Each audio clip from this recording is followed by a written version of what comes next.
अस्सलामुअलैकुम वरहमतुल्लाहि वबरकातुहू। स्टूडेंट्स, आज से हम unit number 3 discrete probability distribution शुरू कर रहे हैं। यानी डिस्क्रीट प्रोबेबिलिटी डिस्ट्रीब्यूशंस क्या है और कौन कौन से है। वैसे तो डिस्क्रीट प्रोबेबिलिटी डिस्ट्रीब्यूशन बहुत सारे हैं, लेकिन आज के इस लेक्चर नंबर फर्स्ट में यूनिफॉर्म प्रोबेबिलिटी डिस्ट्रीब्यूशन को डिस्कस करेंगे। लेकिन इसको डिस्कस करने से पहले अगर आप इस चैनल पर नए हैं तो मेरा ये रिक्वेस्ट है कि सबसे पहले आप इस चैनल को सब्सक्राइब करें और साथ ही बेल आइकन को प्रेस करें ताकि हर एक नई वीडियो आपको वक्त पर तरतीब से मिलता रहे। अच्छा स्टूडेंट्स, सबसे पहले डिस्क्रीट प्रोबेबिलिटी डिस्ट्रीब्यूशन को डिस्कस करें है कि डिस्क्रीट प्रोबेबिलिटी डिस्ट्रीब्यूशन क्या है। यहाँ पर आप इस वर्ड की तरफ देखिए, ये हमारे पास क्या है, डिस्क्रीट। डिस्क्रीट हम ऑलरेडी पढ़ चुके हैं कि डिस्क्रीट क्या है। यानी हमारे पास रैंडम वेरिएबल दो तरह के होते हैं, एक डिस्क्रीट रैंडम वेरिएबल होता है और एक कंटिन्यूस रैंडम वेरिएबल होता है। यानी वो वेरिएबल जो डिस्क्रीट हो उस वेरिएबल के पॉसिबल वैल्यूज को ले ले, ठीक है, और उसके साथ उसके रेस्पेक्टिव प्रोबेबिलिटीज ले लेते हैं। तो उस डिस्ट्रीब्यूशन को हम डिस्क्रीट प्रोबेबिलिटी डिस्ट्रीब्यूशन कहते हैं। ठीक है, समझ में आ गई। यानी लेट्स सपोज हमारे पास x है, x के वैल्यूज है x1 x2 up to so on xn।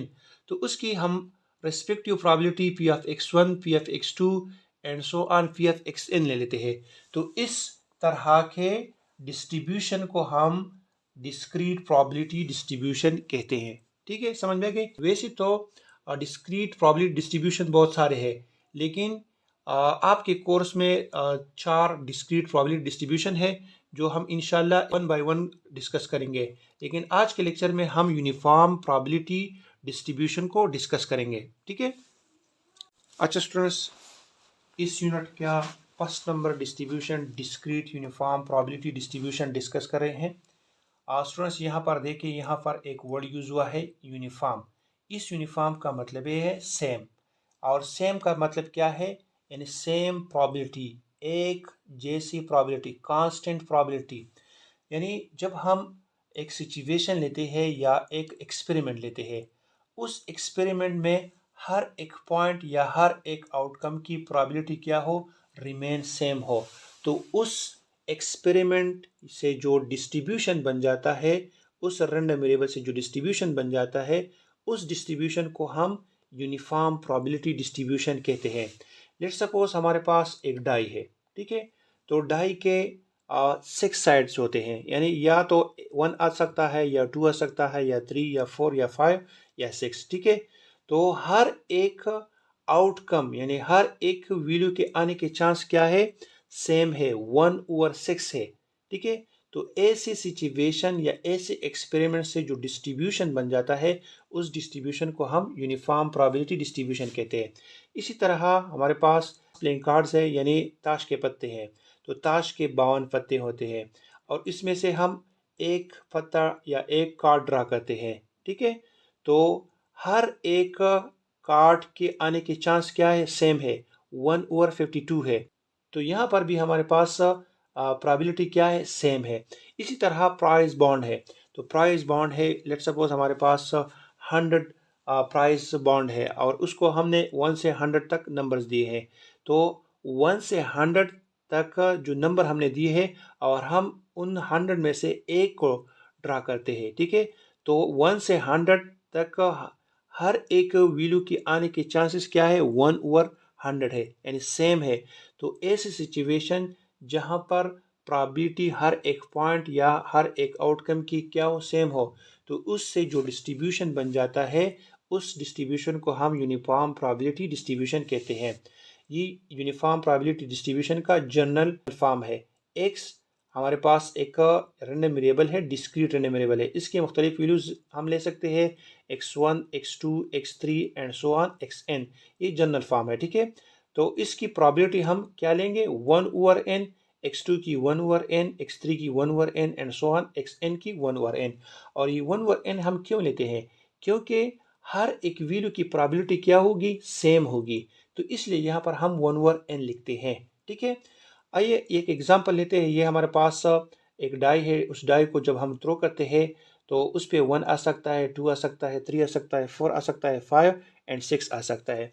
तो 1 की प्रोबेबिलिटी भी 1/6 हो सकती है, 2 की प्रोबेबिलिटी भी 1/6 हो सकती है, 3 की प्रोबेबिलिटी 1/6 हो सकती है, 4 की भी 1/6 हो सकती है, 5 की भी 1/6 हो सकती है और 6 की भी 1/6 हो सकती है। तो यहाँ पर क्या है, यहाँ पर प्रोबेबिलिटी क्या है, सेम है, रिमेन सेम है, कांस्टेंट है। ठीक है, यानी प्रोबेबिलिटीज हर एक आउटकम की क्या है, सेम है। तो ऐसी डिस्ट्रीब्यूशन को हम यूनिफॉर्म प्रोबेबिलिटी डिस्ट्रीब्यूशन कहते हैं। ठीक है, अब आते हैं प्रोबेबिलिटी मास फंक्शन की तरफ, या इसे हम प्रोबेबिलिटी फंक्शन भी कहते हैं।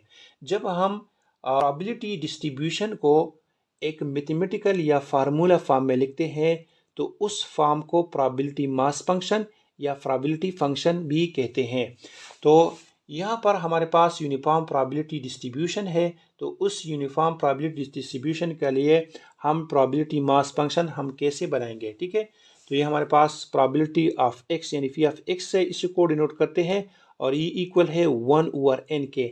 यहाँ पर हमारे पास क्या है, ये यूनिफॉर्म प्रोबेबिलिटी डिस्ट्रीब्यूशन की प्रोबेबिलिटी है और प्रोबेबिलिटी हमारे पास क्या होती है, हर एक वैल्यू की कांस्टेंट होती है। तो यहाँ पर हम 1/n लेते हैं और x की वैल्यू 1 2 अप टू n है, और जब हम इस लिमिट से निकल जाते हैं तो फिर ये फंक्शन हमारे पास क्या होगा, 0 होगा। तो इसलिए हम यहाँ पर अदरवाइज 0 लिखते हैं। ठीक है, यहाँ पर जो x है, x हमारे पास डिस्क्रीट यूनिफॉर्म रैंडम वेरिएबल है। जो x है ये क्या है, ये डिस्क्रीट यूनिफॉर्म रैंडम वेरिएबल है, ये आपने याद रखना है। और n हमारे पास एक ही पैरामीटर है इस यूनिफॉर्म प्रोबेबिलिटी डिस्ट्रीब्यूशन में, जो कि है n। तो इसलिए इस n को हम पैरामीटर कहते हैं और यूनिफॉर्म में सिर्फ ये एक पैरामीटर है। ठीक है, समझ में आ गई। अच्छा स्टूडेंट्स, ये तो हो गया प्रोबेबिलिटी मास फंक्शन। अब ये हमारे पास एक प्रोबेबिलिटी डिस्ट्रीब्यूशन है, यूनिफॉर्म प्रोबेबिलिटी डिस्ट्रीब्यूशन। इसका हम पीएमएफ यानी प्रोबेबिलिटी मास फंक्शन किस तरह लिखेंगे। ठीक है, तो ये हम इस तरह लिख सकते हैं, p of x is equal to 1/6। ठीक है, क्योंकि हमारे पास प्रोबेबिलिटी ये रिमेन कांस्टेंट है, वो क्या है, 1/6 है। और x की लिमिट हम यहाँ पर लिखेंगे 0 1 2 अप टू 6। यहाँ पर 1 अप टू 6 है, तो इसलिए यहाँ पर हम x की वैल्यूज 1 अप टू 6 लिखेंगे और 0 अदरवाइज।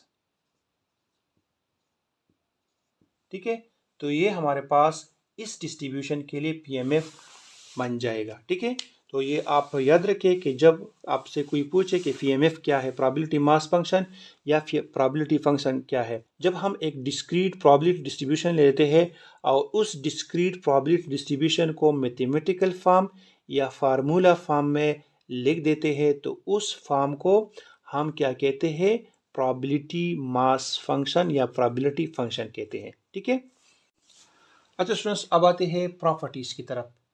यानी प्रॉपर्टीज में हम यूनिफॉर्म प्रोबेबिलिटी डिस्ट्रीब्यूशन का मीन और वेरिएंस निकालेंगे कि यूनिफॉर्म प्रोबेबिलिटी डिस्ट्रीब्यूशन का मीन और वेरिएंस क्या होगा। तो सबसे पहले हम मीन को निकालेंगे। ठीक है, तो जब हम इसे रैंडम वेरिएबल का मीन निकालते हैं और वो रैंडम वेरिएबल क्या हो, डिस्क्रीट हो, तो हम इस तरह लिखते हैं, E of x is equal to summation x into p of x. ये हमारे पास जनरल फॉर्म है। ठीक है, चूंकि यहाँ पर हम यूनिफॉर्म प्रोबेबिलिटी डिस्ट्रीब्यूशन का मीन फाइंड करते हैं, तो यहाँ पर हम यूनिफॉर्म प्रोबेबिलिटी डिस्ट्रीब्यूशन का लिमिट ले लेंगे, x is equal to 1 up to n। ठीक है, x, और यहाँ पर p ऑफ x क्या है, p ऑफ x हमारे पास ये यूनिफॉर्म प्रोबेबिलिटी डिस्ट्रीब्यूशन का मास फंक्शन 1/n हम यहाँ पर लेंगे। ठीक है, तो यहाँ पर 1/n ये p ऑफ x की जगह ले लेंगे। ठीक है, और यहाँ पर summation x is equal to 1 up to n है, तो यहाँ पर 1/n हमारे पास क्या है, कांस्टेंट है, क्योंकि ये जो लिमिट है ये x की लिमिट है। तो 1/n को हम बाहर निकालेंगे और समेशन इस x पर ले लेंगे। ठीक है, अब हमने समेशन को एक्सपेंड करना है, यहाँ पर x की वैल्यूज को पुट करना है, x की वैल्यूज को 1 से n तक पुट करना है। तो सबसे पहले 1 फिर 2 plus 3 plus 4 and so on plus n। ठीक है, तो ये हमारे पास वैल्यूज आ गई। अब ये हमारे पास एक सीरीज है। अब यहाँ पर आप याद रखिए कि आप 1 से लेकर किसी भी वैल्यू तक आप सभी वैल्यू को जमा करना चाहते हैं, सम करना चाहते हैं, और इसमें कोई वैल्यू मिस ना हो, तो इसके लिए ये एक सीरीज है 1 से लेकर n तक, इसको हम इस तरह लिख सकते हैं n to n plus 1 divide by 2। ठीक है, इसमें आप 1 से लेकर 100 तक, 1 से लेकर 1000 तक, 1 से लेकर 1 लाख तक आप इस फार्मूले की मदद से आप उन सब वैल्यूज को ऐड कर सकते हैं, इन सब का सम निकाल सकते हैं। तो यहाँ पर हम n to n plus 1 divide by 2 लिखते हैं। अब इन दोनों को मल्टीप्लाई करते हैं तो इससे आ जाएगा 1 over n to n n plus 1 divide by 2। अब इस n को इस n के साथ क्रॉस यानी कट कर देते हैं, क्योंकि ये हमारे पास डिनोमिनेटर में है, ये डिनोमिनेटर में है, तो इसलिए हम इन दोनों को आपस में काट देते हैं। तो यहाँ पर हमारे पास रह जाएगा n plus 1 डिवाइड बाई 2। और ये यूनिफॉर्म प्रोबेबिलिटी डिस्ट्रीब्यूशन का क्या है, मीन है। जब भी आपसे कोई पूछे कि यूनिफॉर्म प्रोबेबिलिटी डिस्ट्रीब्यूशन का मीन क्या है, तो आपने ये याद रखना है कि वो है n plus 1। ठीक है, अब यहाँ पर हम एक एग्जांपल करते हैं। हमारे पास x की वैल्यूज है 1 अप टू 10। ठीक है, और यहाँ पर प्रोबेबिलिटी दी गई है, probability of x is equal to 1 over 10, जो उनके यूनिफॉर्म प्रोबेबिलिटी डिस्ट्रीब्यूशन में x की प्रोबेबिलिटीज यानी x की जो वैल्यूज है, हर एक आउटकम की या हर एक पॉइंट की प्रोबेबिलिटी क्या है, सेम है। तो ये हमारे पास 1 ओवर 10 है। तो यहाँ पर अब ये कहते हैं कि फाइंड मीन, तो आपने याद रखना है कि E of x is equal to n plus 1 divide by 2 है, यानी मीन हमारे पास क्या है, n plus 1 डिवाइड बाई 2 है। और यहाँ पर n हम निकालेंगे तो ये n यहाँ से हम निकाल सकते हैं। ये कितनी वैल्यूज है, ये 10 है, तो n हमारे पास क्या आ गया, 10। ठीक है, तो अब यहाँ पर हम 10 को पुट करते हैं तो 10 plus 1 डिवाइड बाई 2, और 10 को जब 1 से ऐड करते हैं तो ये हमारे पास 11 आता है। 11 को 2 से डिवाइड करते हैं तो ये आता है 5.5। तो ये आ गया इसका मीन। अच्छा स्टूडेंट्स, अब यूनिफॉर्म प्रोबेबिलिटी डिस्ट्रीब्यूशन का वेरिएंस क्या होगा, तो आइए वेरिएंस निकालते हैं। और वेरिएंस हमारे पास इक्वल है E of x square minus E of x whole square. ठीक है, इससे हम वेरिएंस निकालते हैं। तो सबसे पहले हम ई ऑफ एक्स स्क्वायर निकालेंगे, क्योंकि हमारे पास ई ऑफ एक्स हम ऑलरेडी मीन की सूरत में निकाल चुके हैं। ई ऑफ एक्स इक्वल है n plus 1 डिवाइड बाई 2 के। ठीक है, तो यहाँ पर हम ई ऑफ एक्स स्क्वायर को निकालते हैं, और ई ऑफ एक्स स्क्वायर हमारे पास इक्वल है summation x square and to p of x. चूँकि के यहाँ पर हम यूनिफॉर्म प्रोबेबिलिटी डिस्ट्रीब्यूशन का वेरिएंस निकालते हैं, तो यहाँ पर हम यूनिफॉर्म प्रोबेबिलिटी डिस्ट्रीब्यूशन का पीएमएफ यानी 1 ओवर n पुट करेंगे। ठीक है, और यहाँ पर x की limit x is equal to 1 up to n। ठीक है, अब यहाँ पर ये 1 ओवर n हमारे पास क्या है, कांस्टेंट है, तो इसको हम बाहर निकालेंगे। 1 over n summation x is equal to 1 up to n x square. यहाँ पर समेशन को एक्सपेंड करते हैं, यानी x की वैल्यूज को पुट करते हैं। तो सबसे पहले x की वैल्यू 1 पुट करते हैं, इसका स्क्वायर ले लेते हैं, फिर x की वैल्यू को 2 पुट करते हैं, इसका स्क्वायर ले लेते हैं, प्लस फिर x की वैल्यू को 3 पुट करते हैं, इसका स्क्वायर ले लेते हैं, plus and so on. x की वैल्यू n पुट करते हैं और इसका स्क्वायर ले लेते हैं। अभी हमारे पास एक सीरीज बन जाता है। तो आप ये याद रखें कि जब भी हम 1 से लेकर n तक यानी किसी भी वैल्यू तक वैल्यूज को लेते हैं और इसका स्क्वायर लेते हैं, ठीक है, तो इसको जब हम सम करते हैं तो इसके लिए ये फार्मूला है n to n plus 1 n to 2n plus 1 divide by 6। ठीक है, तो ये एक सीरीज है और इस सीरीज को हम इस तरह लिख सकते हैं। अब इन दोनों को आपस में मल्टीप्लाई करते हैं तो ये आ जाएगा 1 over n n to n plus 1 n to 2n plus 1 divide by 6। अब इस n को इस n के साथ हम काट देते हैं, क्योंकि ये नॉमिनेटर में है और ये डिनोमिनेटर में है। ठीक है, अब हमारे पास आता है n plus 1 n to 2n plus 1 divide by 6। तो ये आ गया e ऑफ एक्स स्क्वायर। ठीक है, अब यहाँ पर हम वैल्यूज को पुट करते हैं। e ऑफ एक्स स्क्वायर की जगह ये वैल्यू पुट करते हैं, और e ऑफ x की जगह हम n plus 1 divide by 2 put करते हैं और इसका स्क्वायर ले लेते हैं, क्योंकि यहाँ पर हमारे पास क्या है, स्क्वायर है। अब यहाँ पर एक का काम करते हैं, यहाँ पर है n plus 1, ठीक है, और यहाँ पर भी है n plus 1। तो यहाँ से हम n plus 1 और n plus 1 कॉमन ले लेंगे, तो n plus 1 हमने कॉमन ले लिया। ठीक है, अब यहाँ पर 2 है और यहाँ पर भी 2 है, क्योंकि ये 6 है और 6 जो है ये बनता है 2 multiply by 3 से, तो इससे हम इस 2 को भी कॉमन ले लेते हैं, यहाँ से और यहाँ से हमने 2 को कॉमन ले लिया। ठीक है, तो ये हमारे पास n+1 डिवाइड बाई 2 इन यहाँ से और n+1 डिवाइड बाई 2 यहाँ से हमने कॉमन ले लिया। तो यहाँ पर अब रह जाता है 2n+1, तो यहाँ पर रह जाता है 2n+1, यानी ये टर्म रह जाता है डिवाइड बाई 3, क्योंकि यहाँ से 2 निकल गया है तो यहाँ पर 3 रह जाता है। ठीक है, और यहाँ पर n+1 divide by 2 whole square था, तो यहाँ से n+1 डिवाइड बाई 2 एक निकल गया है तो एक बाकी रह जाता है n+1 डिवाइड बाई 2। ठीक है, तो अब इस तरह करते हैं कि यहाँ पर 2 और 3 का एलसीएम ले लेते हैं तो ये 6 आता है। ठीक है, तो अब इस 3 को हमने 2 से मल्टीप्लाई किया है, 6 आ गया है, तो इस टर्म को भी हम 2 से मल्टीप्लाई करते हैं तो ये हमारे पास 2 2s are 4 आता है, 4n, और इस 1 के साथ 2 को मल्टीप्लाई करते हैं तो ये 2 आता है, माइनस, और इस 2 को हमने 3 से मल्टीप्लाई किया, 6 आया है, तो यहाँ पर भी 3 को मल्टीप्लाई करेंगे तो ये हमारे पास 3n आ जाएगा, और इस माइनस को इस प्लस के साथ मल्टीप्लाई करेंगे तो ये माइनस आ जाएगा, और 3 को 1 से मल्टीप्लाई करेंगे तो ये 3 आ जाएगा। ठीक है, अब यहाँ पर 4n से 3n को माइनस करेंगे, तो जब 4 से 3 को माइनस करते हैं तो ये हमारे पास n रह जाता है, और ये हमारे पास +2 है, ये -3 है, +2 से -3 को माइनस करते हैं तो ये हमारे पास -1 रह जाता है। ठीक है, तो ये हमारे पास n+1 divide by 2 n-1 divide by 6 आ जाता है।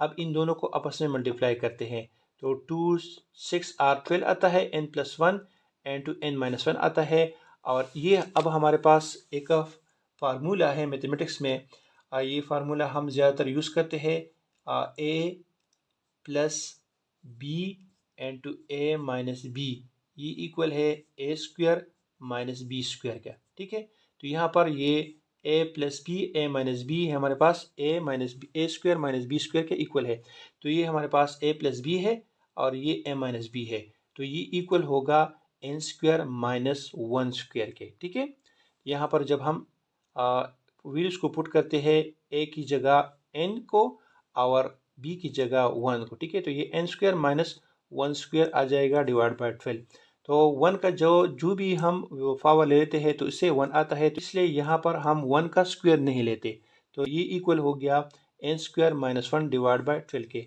तो ये हमारे पास यूनिफॉर्म प्रोबेबिलिटी डिस्ट्रीब्यूशन का वेरिएंस हो गया। ठीक है, तो आप याद रखिए कि यूनिफॉर्म प्रोबेबिलिटी डिस्ट्रीब्यूशन का वेरिएंस है n square minus 1 divide by 12, और जब इसका स्टैंडर्ड डिविएशन हम फाइंड करते हैं तो इसका जस्ट स्क्वायर रूट ले लेंगे तो ये हमारे पास स्टैंडर्ड डिविएशन आ जाएगा। ठीक है, अच्छा स्टूडेंट्स, अब यूनिफॉर्म प्रोबेबिलिटी डिस्ट्रीब्यूशन का वेरिएंस डेटा से कैसे निकालेंगे। ये हमारे पास x की वैल्यूज है 1 2 3 4 5 6 7 8 9 10। ठीक है, और इसकी प्रोबेबिलिटीज, यूनिफॉर्म प्रोबेबिलिटी डिस्ट्रीब्यूशन की प्रोबेबिलिटी है 1/10।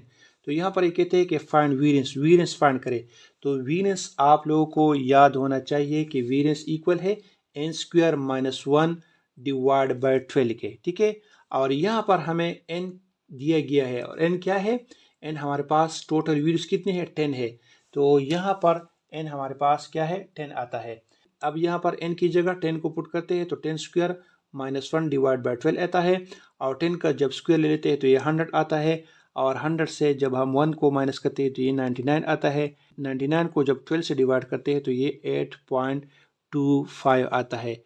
तो ये हमारे पास यूनिफॉर्म प्रोबेबिलिटी डिस्ट्रीब्यूशन का वेरिएंस है, और जब हम स्टैंडर्ड डिविएशन ले लेते हैं तो जस्ट 8.25 का स्क्वायर रूट ले लेते हैं तो इससे आ जाएगा 2.87, और ये हमारे पास स्टैंडर्ड डिविएशन होगा किसका, यूनिफॉर्म प्रोबेबिलिटी डिस्ट्रीब्यूशन का। अच्छा स्टूडेंट्स, अब थोड़ा सा आखिर में रिकेप करते हैं कि यूनिफॉर्म प्रोबेबिलिटी डिस्ट्रीब्यूशन का प्रोबेबिलिटी मास फंक्शन क्या है।